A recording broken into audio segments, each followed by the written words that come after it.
నేను నిన్న ఒక రీల్ పెట్టానండి. ఈ ఫుడ్స్ తినకండి, ఇవి స్లో పాయిజన్ అని సైంటిఫిక్ ఎక్స్ప్లెనేషన్ ఇచ్చాను. దానికి మిక్స్డ్ రివ్యూస్ వచ్చాయి. ఫస్ట్ టైం ఒక రీల్ కి నాకు ఇలా మిక్స్డ్ రివ్యూస్ రావడం, ఎందుకంటే ప్రతి వీడియోకి పాజిటివ్ రివ్యూస్ వచ్చాయి. In fact lot of blessings and extreme positive reviews వచ్చాయి. నేను జాగ్రత్త ఈ ఫుడ్స్ తినద్దండి అని చెప్తే కొంతమంది హర్ట్ అయ్యారండి. ఇంకేం తినాలి, గడ్డి తినాలా? డాక్టర్స్ ఫస్ట్ వీడియోస్ ఆపేస్తే మేము బాగుపడతాం, ఇంకొకటి ఏదో పెట్టారండి.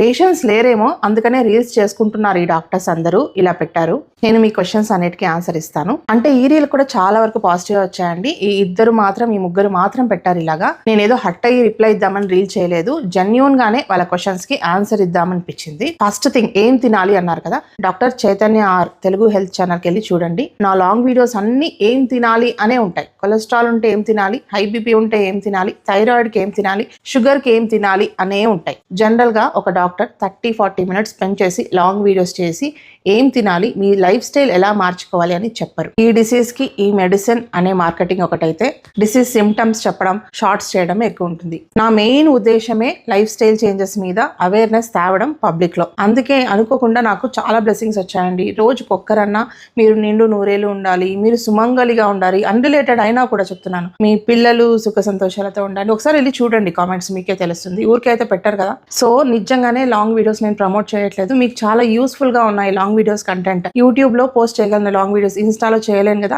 వెళ్ళి ఒకసారి చూడండి. సెకండ్ క్వశ్చన్, ఖాళీగా ఉన్నారా, పేషెన్స్ రావట్లేదా అందుకే ఇన్స్టా రీల్స్ చేస్తున్నారా అంటే ఖాళీగా లేనండి, పుష్కలంగా బిజీగానే ఉన్నాను. పేషెంట్స్ కూడా వస్తున్నారు, ఒక పక్క ఆన్లైన్ కన్సల్టేషన్స్ జరుగుతున్నాయి, ఒక పక్క ఆఫ్లైన్ కూడా వస్తున్నారు. అందుకే నేను రెగ్యులర్ గా రీల్స్ చేయట్లేదు. మీరు ఒకసారి వెళ్ళి చూడండి. నేను డైలీ రీల్స్ పెట్టే టైప్ కాదు, పెట్టట్లేదు. ఇన్ఫాక్ట్ న్యూ క్లినిక్ స్టార్ట్ చేశాను. న్యూ క్లినిక్ స్టార్ట్ చేస్తే ప్రమోషనల్ గా ఉంటుంది, పెడదామంటే కూడా నాకు టైం కుదరట్లేదు. బట్ స్టిల్ ఇది నా డెసిషన్, అవేర్నెస్ పెంచాలి పబ్లిక్ లో అన్నది. నేనేం యూట్యూబ్ లో ఎర్న్ కూడా చేయట్లేదండి. మీరు కామెడీలు కానీ ఎంటర్టైన్మెంట్ కానీ లక్షల మంది చూస్తారు. హెల్త్ గురించి తెలుసుకోవాలి అని లేదా చూసే వాళ్ళు చాలా తక్కువ మంది ఉంటారు. ఇప్పటి వరకు అయితే నాకు ఏం డబ్బులు రాలేదు. నా పేషెంట్స్ కి, తెలుగు పేషెంట్స్ నేను బెంగళూరులో ఉన్నా కూడా వస్తున్నారు కాబట్టి వాళ్ళకు అవేర్నెస్ క్రియేట్ చేయాలని స్టార్ట్ చేసిన ఛానలే అండి ఇది. థర్డ్ క్వశ్చన్, గడ్డి తినాలా అంటున్నారు. గ్రీన్ లీఫీ వెజిటబుల్స్ హెల్త్ కి చాలా మంచిది. ఆకుకూరలు హై ఫైబర్ ఉంటుంది, వైటమిన్స్, న్యూట్రియంట్స్ అన్ని పుష్కలంగా దొరుకుతాయి. ఈ కామెంట్ పెట్టిన వాళ్ళకు మాత్రమే ఈ ఆన్సర్, మిగిలిన వారందరికీ కాదు. నాకు 99% సపోర్టర్సే ఉన్నారు, ఫాలోవర్సే ఉన్నారు, పాజిటివ్ కామెంట్స్ పెట్టే వాళ్ళే ఉన్నారు. మీతో ఇంకా చాలా హెల్త్ కండిషన్స్ గురించి మాట్లాడాలి, చాలా విషయాలు పంచుకోవాలి. నెక్స్ట్ లాంగ్ వీడియోతో మళ్ళీ కలుద్దాం. సబ్స్క్రైబ్ చేసుకోకపోతే చేసుకోండి. Insta followers especially YouTube subscribe అవ్వండి. అక్కడ లాంగ్ వీడియోస్ పోస్ట్ చేస్తాను, మీకు ఎక్కువ ఇన్ఫర్మేషన్ క్లారిటీగా దొరుకుతుంది. నమస్తే, see you with next video.